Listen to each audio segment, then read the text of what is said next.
नमस्कार, मैं अमित कुमार आप सभी का स्वागत करता हूं मान्यता नेट जेआरएफ चैनल पर।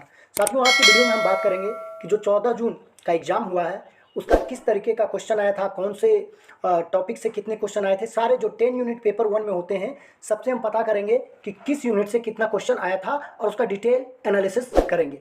जैसा कि आप जानते हैं कि इस बार का जो पेपर है वो कॉन्सेप्ट के ऊपर ज़्यादा बेस्ट आ रहा है, यानी अगर आपका कॉन्सेप्ट क्लियर है तो फिर आपको कोई भी प्रॉब्लम नहीं होगी। और ज़्यादातर स्टूडेंट का भी यही कहना है जो कि टेलीग्राम पे व्हाट्सएप ग्रुप में मैसेज कर रहे हैं, सब यही बता रहे हैं कि पेपर 1 का जो लेवल है वो इजी टू मॉडरेट है। और ये हमेशा रहता है, ज़्यादातर टाइम पेपर 1 आपको इजी टू मॉडरेट ही आता है, क्योंकि इसमें असल टेस्ट आपका पेपर 2 का होता है, क्योंकि आपको अपने सब्जेक्ट की कितनी गहराई से नॉलेज है ये परखने की कोशिश एनटीए और यूजीसी करता है इस एग्ज़ाम के माध्यम से। क्योंकि इस एग्ज़ाम को क्लियर करने के बाद आप या तो प्रोफेसर बनेंगे, आप यूनिवर्सिटी और कॉलेज में पढ़ाएंगे या रिसर्च के फील्ड में जाएंगे, तो आपके सब्जेक्ट को आपका जो है पूरा डीपली नॉलेज रहना चाहिए। तो पेपर 2 का ऐसा फीडबैक आ रहा है कि बहुत ही गहराई से क्वेश्चन पूछे गए थे और सारा जो क्वेश्चन था वो एनालिटिकल था, ठीक है, तार्किक आधार पर ज़्यादा था। तो हम सब बात कर लेते हैं कि आप किस यूनिट से, पहले सारे यूनिट को एक करके देख लेते हैं किस यूनिट से कितना सवाल था। तो टीचिंग एप्टीट्यूड की अगर हम बात करें तो ये मॉडरेट टू डिफिकल्ट लेवल का था। इससे प्रश्न 3 के लगभग आए थे। हायर एजुकेशन और पॉलिटी से 4 क्वेश्चन, ये मॉडरेट टू इजी था। रिसर्च एप्टीट्यूड की बात करें तो 5 क्वेश्चन था और ये थोड़ा डिफिकल्ट था, क्योंकि यूजीसी के जो चेयरमैन हैं एम जगदीश कुमार जी, वो बार बार इस बात को दोहराते हैं और जब भी वो कभी अपने ट्विटर पे कुछ ट्वीट करते हैं कि हमको इंडिया में रिसर्च का जो लेवल है उसका स्टैंडर्ड हाई करना है। तो वो चीज़ें हैं और इसीलिए आप देखते हैं कि आप कहीं भी पीएचडी में अगर एडमिशन निकलता है तो 60% सीटें रिजर्व कर दी गई है नेट क्वालिफाई वाले लोगों के लिए। तो इसीलिए नेट के एग्जाम में भी रिसर्च एप्टीट्यूड का जो क्वेश्चन आ रहा है एक अच्छे लेवल का आ रहा है। डीआई डाटा इंटरप्रिटेशन से 5 क्वेश्चन था जो कि इजी से डिफिकल्ट लेवल का कह सकते हैं। कुछ क्वेश्चन एकदम इजी था, कुछ थोड़ा डिफिकल्ट था। आईसीटी से बात करें तो 5 क्वेश्चन था जो कि मॉडरेट से डिफिकल्ट लेवल का था। पीपल एंड इन्वायरमेंट 5 क्वेश्चन, ये भी डिफिकल्ट, ये टॉपिक ही थोड़ा कठिन है तो इसमें भी डिफिकल्ट लेवल के क्वेश्चन थे। मैथ से 5 क्वेश्चन आए थे आपके जो कि इजी टू डिफिकल्ट लेवल के थे, कुछ क्वेश्चन इजी थे तो कुछ डिफिकल्ट भी थे।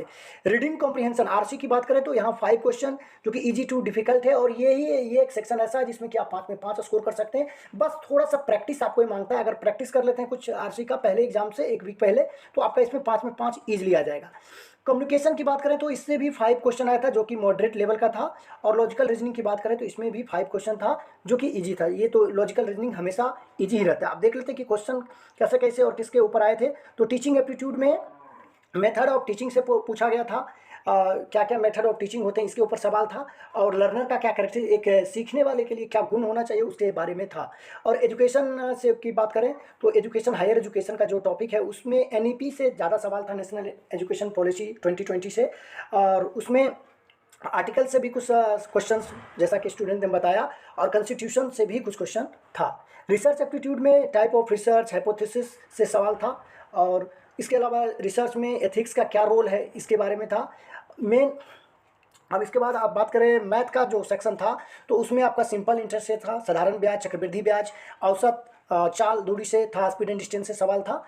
कोडिंग डिकोडिंग से भी क्वेश्चन था। पीपल इन इन्वायरमेंट में प्रोटोकॉल से रिलेटेड, जैसे कोटो प्रोटोकॉल है, sustainable SDG sustainable development goal से क्वेश्चन था। पोल्यूशन, नॉइज पोल्यूशन से भी सवाल था। कंप्यूटर में आपका रैम, रोम, मालवेयर, फ्रीवेयर, शेयरवेयर, इन सभी से क्वेश्चन था।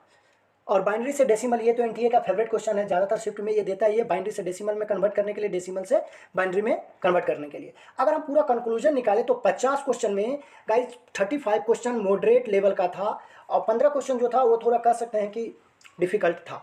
तो इस तरीके से अगर आप थोड़ा पहले से तैयारी करते हैं, प्रीवियस ईयर क्वेश्चन पे ज़्यादा जोर देते हैं प्रैक्टिस पे, तो आप आराम से इस एग्जाम को क्लियर कर सकते हैं। तो साथियों, अगर आप चैनल पर नए हैं तो चैनल को जरूर सब्सक्राइब कर लीजिए, क्योंकि यहाँ पर आपको पेपर 1 और पेपर 2 की क्लासेस फ्री मिलेगी। साथ ही साथ इस चैनल पर आपको PhD admission, assistant professor recruitment की भी जानकारी मिलती रहेगी। साथ ही साथ अगर पीएचडी में अगर आपको इंटरव्यू में कोई प्रॉब्लम है तो उससे संबंधित गाइडेंस और सिनॉप्सिस बनाने में कोई प्रॉब्लम हो रही है, टॉपिक आप चूज नहीं कर पा रहे हैं, उसमें कंफ्यूजन है, तो इन सभी चीज़ों में आपको मदद मिलेगी। आप बेहिचक अपने जो भी आपका सवाल है आप कमेंट में लिख सकते हैं। तो साथियों, आज की वीडियो में बस इतना ही। वीडियो देखने के लिए, अपना कीमती समय देने के लिए बहुत बहुत धन्यवाद।